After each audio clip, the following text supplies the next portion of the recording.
8.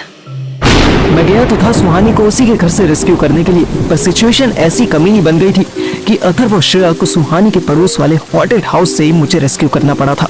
लेकिन इस rescue operation में मेरा मोबाइल वहीं उसी घर में गिर गया था और श्रेया की आइडिया को फॉलो करते हुए हम लोग राजू प्रॉपर्टी डीलर के पास आए थे, जहां उसने हमें एक हॉरर स्टोरी सुनाने के बाद दोपहर को 1 बजे चाबी देने का प्रॉमिस किया था। इस प्रॉमिस के साथ ही शर्त भी थी कि वो हमारे साथ घर के अंदर नहीं जाएगा। हम 1 बजे टाइम पास करने के लिए छोले भटूरे खाने चले गए। I hate oily food, but यार इसके भटूरे ये वर्ल्ड में टॉप के भटूरे बनाता है ये, रियली पता नहीं कितने दिनों बाद खा रहा हूँ। साले एक बार जालंधर के छोले भटूरे खा के देख, यहाँ के छोले तुझे मिनी काले चने लगेंगे। ओ जालंधर वासी, साले 2 महीने पहले तक तू भी इसी छोले भटूरे की शर्त लगाता था। टेस्टी है ना? मैं तो फर्स्ट टाइम खा रही हूँ। हम तीनों सुहानी का मुंह देखने लगे। तू इसी एरिया में रहती है ना? कहीं से इम्पोर्ट होकर तो नहीं आई? नहीं यार, बट इतना ओवर हाइप था ना कि कभी खाने का मन ही नहीं किया। एंड पापा यू नो हेल्थ कॉन्शियस। अब जो दिल्ली में रह के छोले भटूरे खाने से रोके वो हेल्थ कॉन्शियस नहीं हेल्थ फ्रीक है। अच्छा छोले भटूरे को साइड में रख दो, तो तुम दोनों का प्लान क्या है? अरे प्लान एज इन? अबे 100 बार कहा है तुझे, मुंह में लेके मत बोला कर, पहले ठूस ले अच्छे से, उसके बाद बोल। प्लान क्या करना है? अंदर घुसेंगे और मैंने श्रेया की तरफ देखा। थॉरली चेक करेंगे कि अंदर क्या गेम चल रहा है। ओए पागल है क्या तू?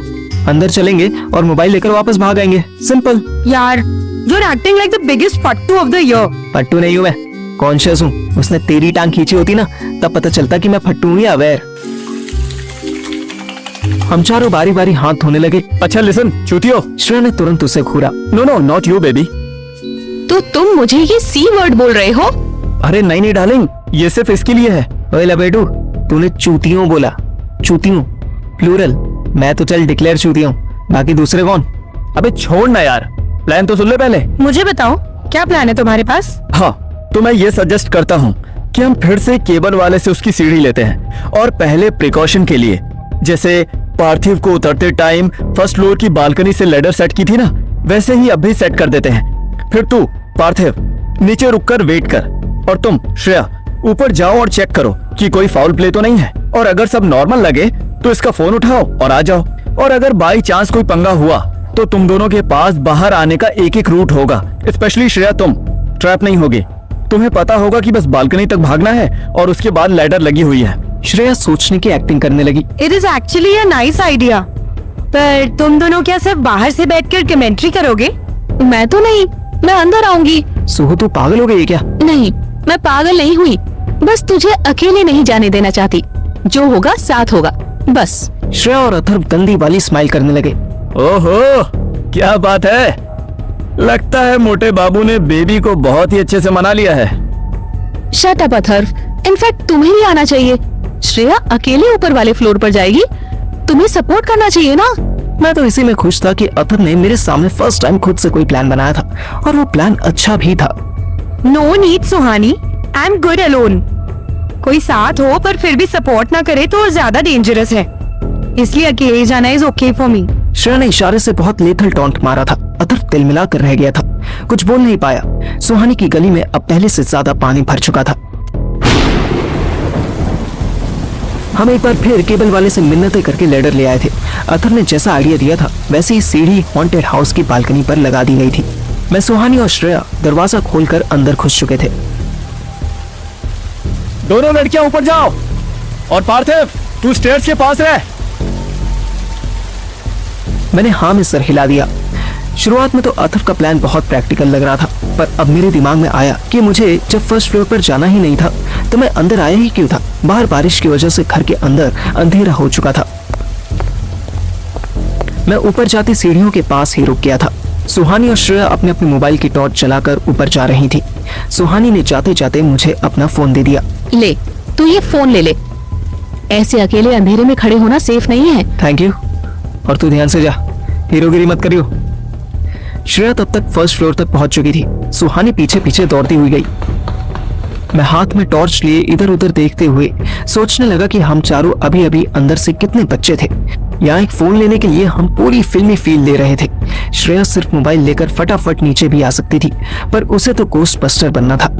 सुहानी के अंदर अचानक सती सावित्री की आत्मा आ चुकी थी और अपना डर की अथर साला ऐसे प्लानिंग बना रहा था जैसे कोटा फैक्ट्री का जीतू भैया हो।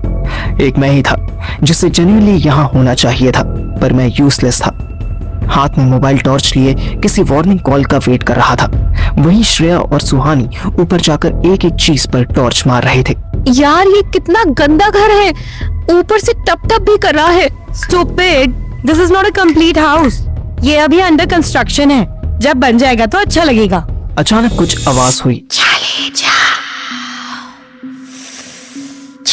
जाओ यहाँ से। अचानक से श्रेया और सुहानी के हाथ पांव फूल गए।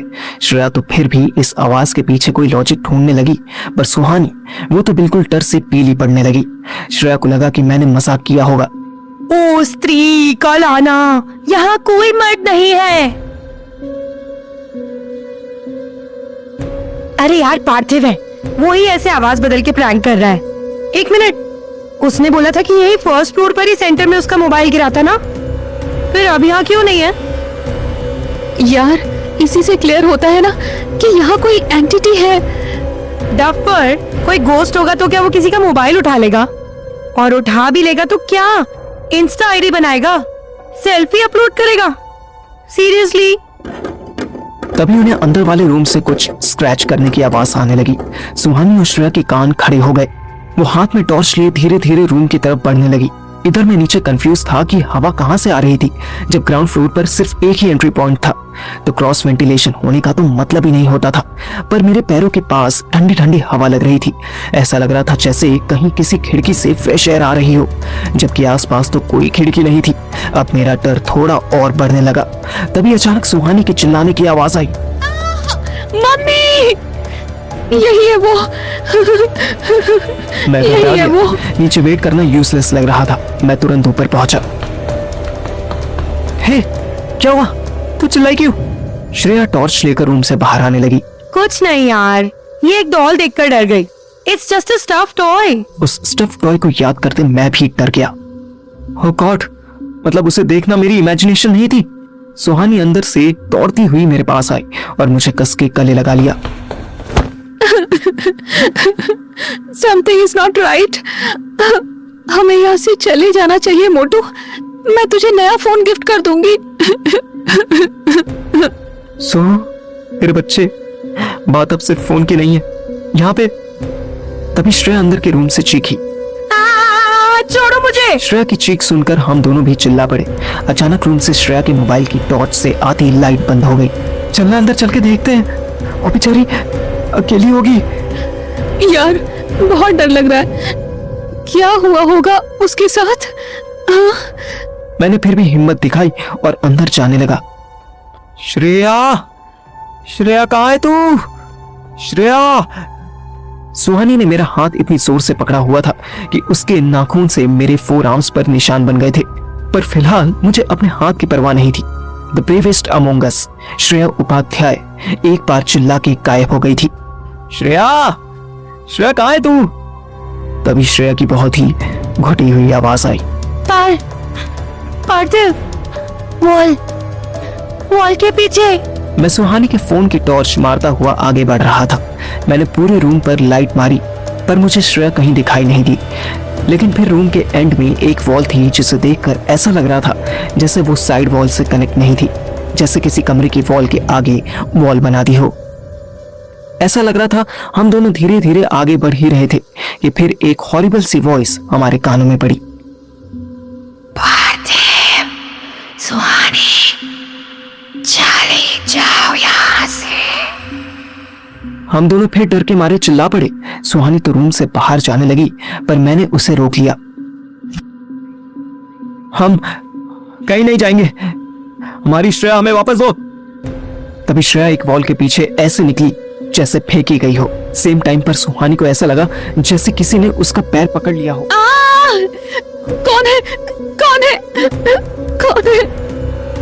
मैंने श्रेया से टॉर्च हटाकर सुहानी के पैर के पास की तो मुझे जमीन पर बैठी एक औरत दिखी जिसके सारे बाल खुले थे और उसने सफेद कपड़े पहने थे। श्रेया, मैं और सुहानी मिलके चिल्लाए और बाहर बालकनी की तरफ भागे।